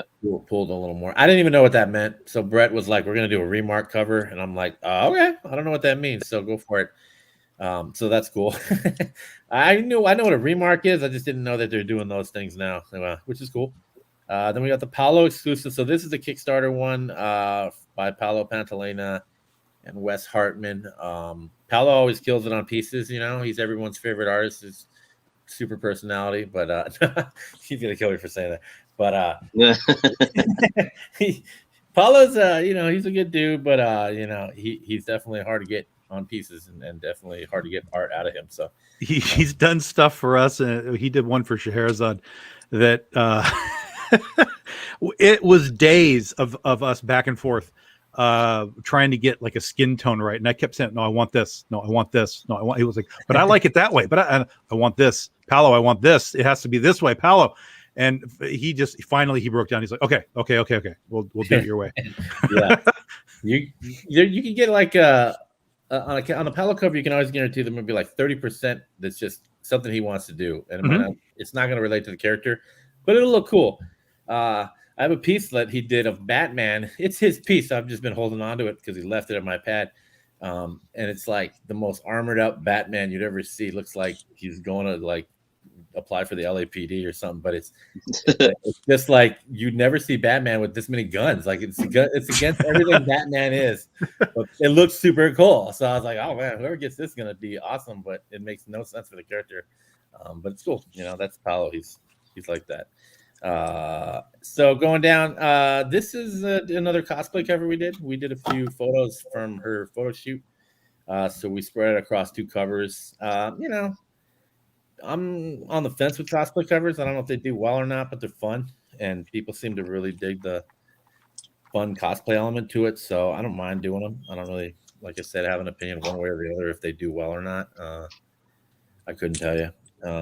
This is a funny story. Okay, so Brett Cate will probably tell me that this cover is not doesn't have any of the right beats to hit for selling, but this was actually a Witchblade sketch that Randy Green did for me a long time ago, and I've had it forever. And it just, you look at it and you're like, you can tell who it is. You're just like, it's just a girl with a brunette hair, Right. So I was like, shit, let's just make it a cover. So I one day was looking at the Lauryn Hill Wrapped album cover, and I was like, oh wow, we could totally just turn his head into that same cover and make it an homage. So we fucking did. Again, probably not a cover that people are clamoring for, but I like it, and I think it's cool and fun. And I'm going to be doing a hip hop homage on every single one. So the next one will be not something that's just in my binder. It'll be an actual new piece. So Steph Wilson did a cover. He's definitely an up and coming dude. I mean, his style is so distinct. It's he's got his fans, and it's I think definitely, and then that Dean Yeagle style of very cheesecakey, bubblicious characters.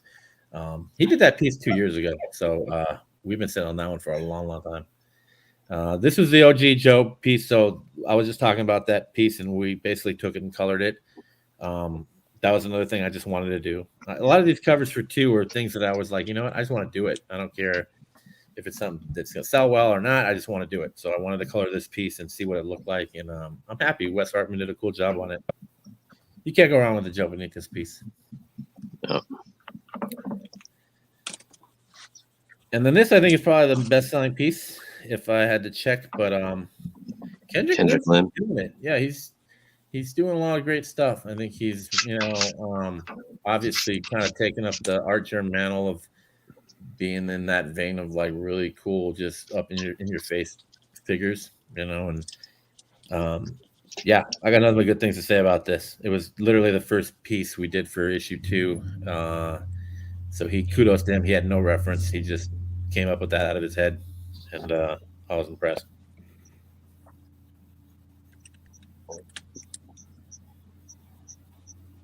And so this is the other best-selling cover, and that's Sora Sung's. And Sora just has a great way of capturing sex appeal. I think it's classy, and it looks cool, and it just has that it factor. And I think obviously she knows what works with women and men, and her books are very erotic in that way. So I think it's something she excels at. So we did do a different color version of this because the first one looked too much like the Witchblade with the stuff wasn't purple around her; it was green. And that was the first time I realized, I'm like, am I ripping off the Witchblade with this book? I never thought about it, but then when I saw it in her colors, I was like, oh crap, maybe it is like the Witchblade. So yeah, we had to change that up real quick. But yeah, I like that piece. And then this one was the one that I think got me in trouble with a few of the people that were like, yeah, it's too much T and A, which is not A. There's not a lot of A, period, but there's a little T. But I don't care. I thought this was cool. This is again one of those things where I just said, hey, why don't you just do something fun and sexy? And I sent him a shit ton of actual different pieces from rappers, like women rappers, and this is really tame compared to some of the stuff that we were looking through. So I don't know. Well, we'll just let this one sit for a little extra time, just to piss all the haters off. We'll just let that one sit there for a while. Y'all can look at that for a bit. I mean, it's Elias. It's a gorgeous piece. Elias Yeah. nails all those things, man. Mhm. Yep. He I just put the got my rendering on first- his skin.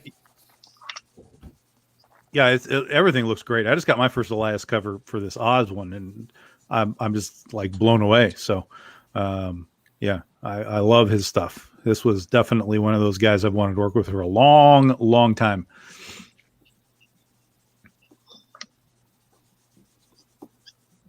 And then you get into like some of the combo stuff. So, you know, we wanted to offer a little bit of something for everybody. Make sure that if you missed issue 1, that you could come back and still get it at a good price.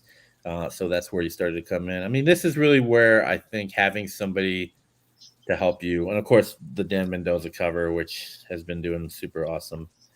Dan just has a really fun way to make sexy covers fun. But my thing too, like when I was talking to Brett about these combo tiers, is like, one, I didn't want to go crazy on charging people for high shipping, because I buy a lot of Kickstarters, and that's the biggest thing I'm always, when I look at, is like the first thing I want to cringe at is shipping. And 2, just I don't want people to have to pay a lot, period. But there's always that back and forth, because if you make the stuff too cheap, then you run the risk of the campaign numbers kind of taking a dive. I really think that's where like Kickstarter is a lot like, you know, being a chef at a restaurant, where it's like you got to find the right menu for a particular time period, and you can't stray from it too much, and you can't go overboard, and you can't go like too light on it. I've seen Kickstarters with like 3 different reward tiers, and I'm like, why did you even do a campaign? It seemed like you kind of missed the point of it all. Yeah. You know, and again, I'm not here to judge anybody on what they do or what works for them, but to me, the most fun you can have with the Kickstarter is being able to offer a great assortment of just all kinds of fun stuff. But I think everything should be of value if it can. So that was the balance we had with this, you know, is how do you do just enough? For number 3, we're going to do more covers. We realized we didn't do enough, comparatively speaking, to what our data says that, you know, other ones have done better, and probably could have used another 5 covers, I think. But I tried to keep the budget low. I mean, I set a budget that was pretty good, I thought, but we blew past it. And then, you know, you get to that point where it's like Kickstarters can be weird, because you start to want to make the numbers go up, but that requires spending sometimes. And, you know, you can lose sight really easily of like, well, I just spent $300 to make a new cover, but, you know, now you got to get that money back.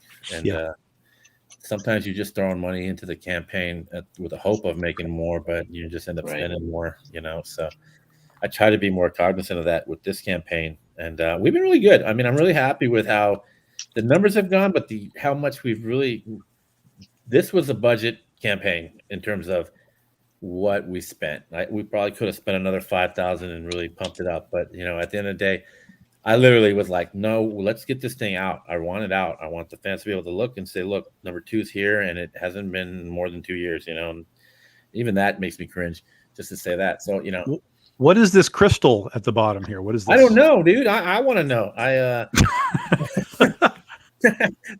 I saw that like the day before the campaign went live, and I don't know. I have to ask Brett what exactly he's trying for that. I think he's going to do something on the actual cover. We will see. I don't know. I think it's just the, you know, how they do the foil. They call it a crystal one, so it looks like a crystal effect on the paper. Okay. Because I was thinking of like the jeweled ones where Shannon, what's her face? I forgot what her last name is. Where she can apply the jeweling. I mean, that might be it too. Yeah. But I know with the printer that they use on a lot of this stuff, they call it a crystal fleck paper. Oh, that sounds pretty. And so, yeah, I mean, that's basically What's this DeBalfo guy? Oh yeah, that was. Oh man, Oh, hey, what's that? That one was Busted. No. Oh no, I was super bummed to have to do that, but we were talking about it, and we were like, let's offer some original art, and oh man, I think that's why I put that price up so high, but somebody went for it. really bummed me Nice, out. dude. That's cool. Yeah, I think I don't remember what I paid for it originally, but hopefully there's some profit there. But yeah, sorry, Mike. We felt like Oh, no harm. It's all good. honestly, it was like one of those heartbreaker things for me too, because I was like, oh man, it's the only piece I have from this.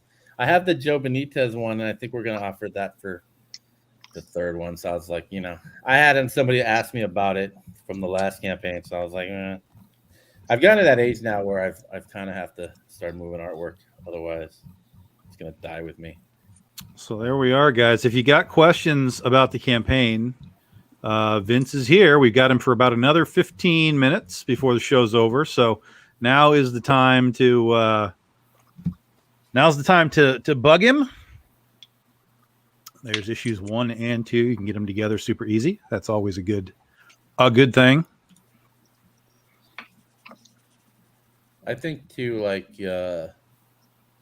with having one available, as an orderable item, it really helped the campaign. Overall. Oh, sure. It's one of the things that is most overlooked by new Kickstarter people, crowdfunding people, is what happens when you do issue 2 or issue 3. If you don't have the first issues, you're going to lose out because people aren't going to want to dive in on issue 3 if they can't get a 1. Right. And so you got to really, really plan ahead as far as how you want to deal with having those issues. And you don't necessarily want to go back to print on previous issues. So if you can plan ahead a little bit when you do your number 1, you can have your extras when you do your number 2. I did that for number 1. I was so happy because when I did print number 1, the bill was really large, and I'm like, oh my god, why am I printing up so many of these? Now I'm happy because I was like, yeah, we came in at number 2 stacked, and yeah, you're right, because you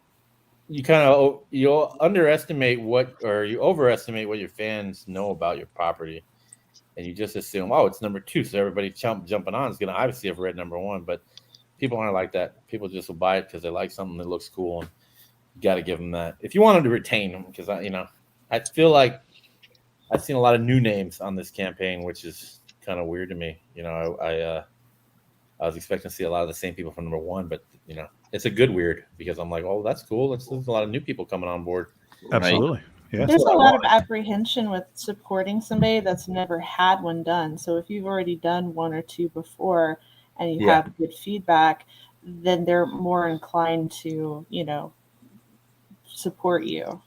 I like to think too in their heads they're like, wow, this guy has already done 1, so the fear, like you said, of it, it's like it's wiped away. And plus, I get it with number 1 too. I felt like there was a lot of friends and family that were like, this is his first Kickstarter, let's help him.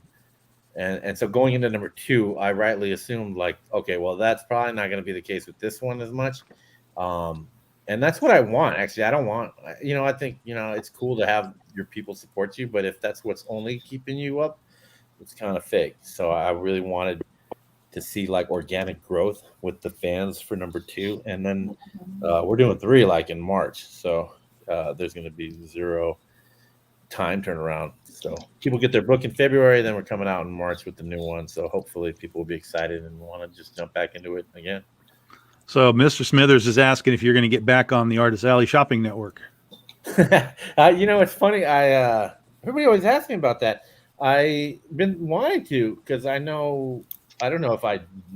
Actually, Tom might be able to answer this. I was doing Saturday at noon, so I don't know if that's even still. It is 100%. It's your spot. Okay. It's there for you anytime you want to do it. What was happening was I was using a really old janky phone, and every time I do like a broadcast, it would just crap out like 10 minutes into the thing. I couldn't get an internet signal. It was just really depressing. I had probably, I think, the worst show in the history of the internet. And then when I was working, it still was a terrible show because I was doing it. So I was like taking people around my apartment and just showing them random things. I'd be like, all right, just watch the first ones of these with Mike. He's a great. They're tough, dude. I mean, if you're not like charismatic dude, I mean, I struggle with that a lot. I like to think I step up when I need to, but I'm not naturally built to like self-promote. So for me, it's hard, even with this, when I thought about it today, I'm like, oh shit, that thing's today. What am I going to do for 2 hours? I don't know if I'm going to keep this going. See, and you're fine. We're almost done. It was easy, right? You know what? I had a blast. It was fun. I also, it's really been awesome to see all these pieces come together because I don't really ever, and this sounds stupid, but I don't ever sit in front of a monitor and just look at three people draw for 2 hours like this. It's pretty cool. You mean 4? Well, not including mine. Not including mine. We don't really consider Ryan drawing, so Sorry, 4. I was waiting for it. got him. Okay, it's fine.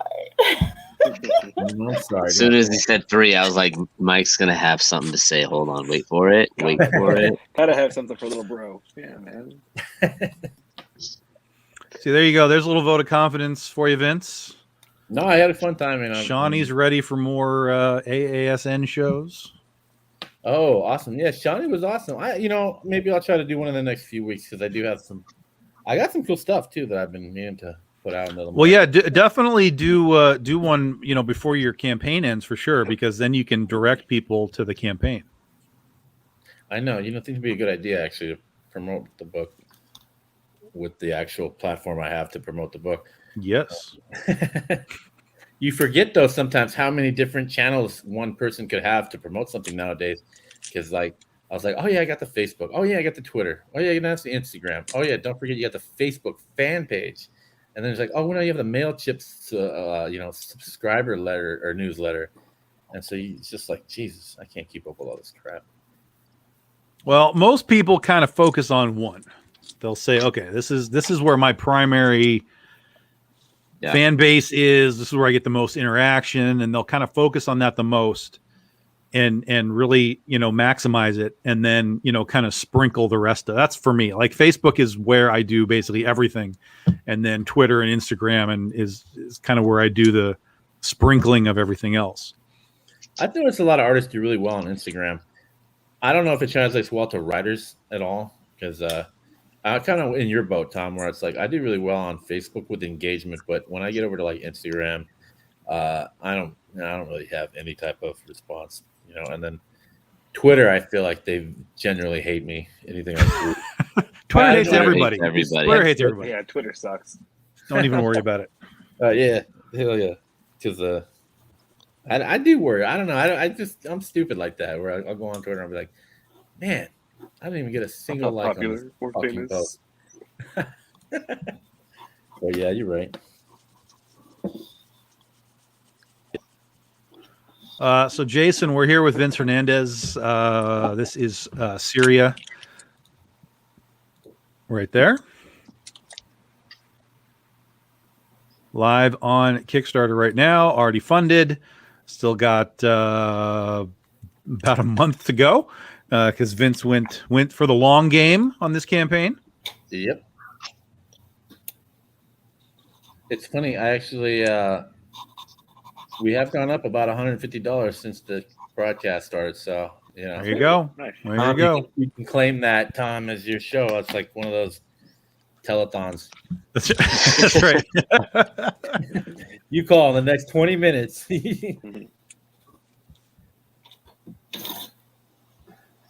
Well, that's part of the goal. I wanted to put together an art show where these guys, weren't just drawing Harley Quinn every day, and I figured, let's tie this into creators and their projects that maybe people hadn't heard of before, and it's been a good time, and I think the results have been good for everybody. I know the artists here pretty much always sell their pieces, except for Ryan. Who does what about me? Whatever he does with his pieces. Some of them get hoarded. There you go. Or given away for people's campaigns. There you go. These are some awesome pieces. If there was somebody watching, I would definitely recommend someone try to score these. If nobody buys it, do you want it for the campaign? If nobody buys it, you guys can sell it on the campaign if you want. I'd rather you guys get the money for it. Whatever. But yeah, I want to make sure you guys for the shit talking. I didn't even realize you were going to be doing this. Honestly, it's kind of a cool surprise. I was thinking you guys were just drawing whatever you usually have on the plate for tonight, so that's super cool. I appreciate that you guys were able to take out time out of your schedule and even do that. You are on the plate tonight. That's the point. Yeah. It's the We Vince know Hernandez ahead of buffet. time what we're drawing. I'm actually more shocked. I think all four of us went with the pimp style and no one did the underworld style. Yeah, I was am too. going to. Everybody's wearing a hat. I like seeing the more normal version because you're right. Everyone always does the armor one. It's fun drawing girls in hats. I like that. Yeah. Ah. That never was get to my do it. thing. I was like, oh, I get to draw a girl in a hat looking all gangster. Mm-hmm. So I'm down. I think time wise, I figured some of us would do the other one because it's it'd be a little less. We're all like, nah, no guts, no glory. Yeah. But freaking April's already going on to our next one. I'm behind on my campaign thing.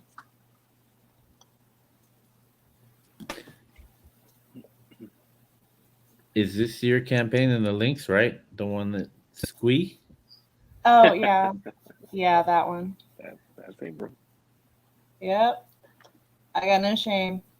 I like drawing this stuff for the anatomy studies. You're welcome. Is that what we're calling it these days, April? And that, It really is, though. It really, really is. This is the one I was working on before the show. Okay. Dang. You've been busy today. Oh, that I started it last night. I didn't color it. Where's the one that I had? Oh, it's all the I think way. we need Jason to elaborate on his question. What? How You see that about question there, Tom? price? Oh, nice. Well, I think he wants all the pieces to be in one tier. Like, hey, here's 4 pieces of art at a certain price is the way that I would Jason, interpret that. You got to come in like a big baller and just throw down a price on that. Yeah, just start talking right now. You don't got to put it on the campaign. Just start throwing hundreds around and see what happens. Obviously, I set mine way too low then. If there's been hundreds thrown around, I'll be here every Sunday. We're going to start a whole new thing just because. Kickstarter. I go It's the anywhere. $100 show.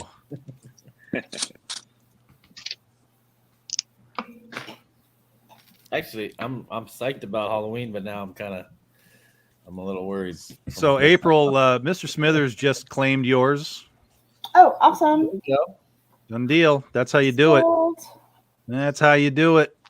Just make it happen. Thank you, Guys, Steven. April's is gone. If you want Ryan Kincaid's, give him a message. Beg, plead. Again, throw hundreds. Mr. DeBalfo, if everybody wants his, contact him. There it is right there, just about finished. And Marissa Pope looks like she's just about done here on an Empress sketch cover. Nice. Yeah. Boom. So if you want that one, a colorist one. Marissa, you've been doing some nice pieces lately. Marissa, did you hear I that? don't even know if she's at her table right now. Thank you. I wait till she leaves the table. I'm like, get throw a compliment out there. Yeah. I was like, hold on. It just came out, man. That or she's in Well, shock. thank you, Vince. It's one of Marissa's dreams to work on Fab. No. So that's nice to hear, I'm sure.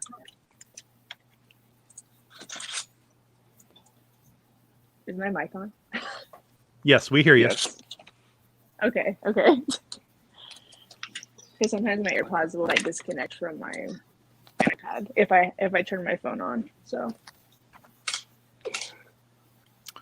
So there we go, guys. We're all set. April's is out of here. It's gone. Chase down Ryan. Chase down Mike. Chase down Marissa if you want those pieces. And that's going to do it for us for tonight. Thanks, Vince, for chilling out with us tonight. It was good to talk to you again. Yeah, it was great to talk with all you guys. Seriously. Yeah, that was fun. Excellent. Next week, guys, we'll be back again. Jim E. Noble returns next shit. week. It is Party totally rad monsters. Next week, we're Stay hoping tuned April will over. be able to join us as well. But she'll be traveling back from Baltimore, so we'll get her if we can. We'll certainly try. Albert, thank you guys for hanging out with us. Thanks everybody in the room for hanging out with us. We appreciate it. Next week, Totally Rad Monsters with Jim E. Noble. And then we'll be, I think we're going to be off for Halloween. We're gonna let everybody do their Halloween thing. So we're going to skip Halloween, and then we'll be back in November with episode, what will it be, 13, episode 14 in November. So yeah, I sigh whenever it's Jimmy Noble, who everybody knows. Jim frickin' Noble. Thanks, Shawnee. Thank you, Freddie. Guys, again, thanks everyone. Thanks for joining us. We're going to see you all next week with Totally Rad Monsters, and then it's Halloween. Everybody have a good Halloween, and we'll see you back in November too. Bye-bye, everybody. Bye. See ya.